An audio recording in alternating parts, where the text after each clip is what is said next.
अगर आप SS music से जुड़े रहना चाहते हैं तो इस चैनल को सब्सक्राइब करें और बेल आइकन को दबाना ना भूलें। बोलो बोलो शंकर भगवान की।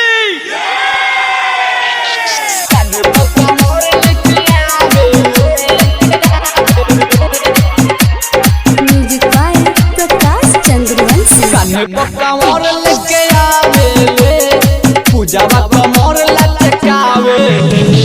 कान्हे पक्का मोर लेके आवे पूजावा कमर लटकावे। पहिला तुम्हारे बाबा के दुआर पैदल चल के आवे। कान्हे पक्का मोर लेके आवे पूजावा कमर लटकावे। कान्हे पक्का मोर लेके आवे पूजावा कमर लटकावे। डीजे उमेश संगम रिकॉर्डिंग स्टूडियो साहिबगंज सुखीपुर बाजार। बियाऊ रंगाई लगे रुआ के रंग में बोला बम बोला तार सब के संग में।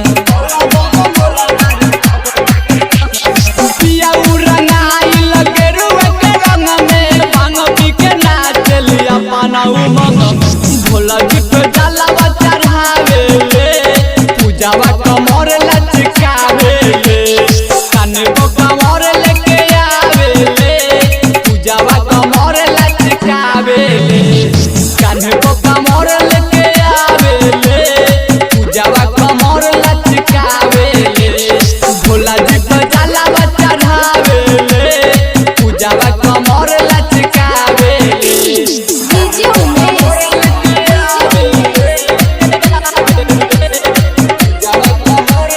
सुखीपुर बाजार। बबलू बावाली देखो ले ले बारे कावर मारिए के गाजा देखाव तारे पावर। मारिए के गाजा देखाव तारे पावर। अमृता बारा देखो ले ले बारे कावर मारिए के गाजा देखाव तारे पावर। हाथी कया कास पंख जावे पूजावा कमर लटकावे।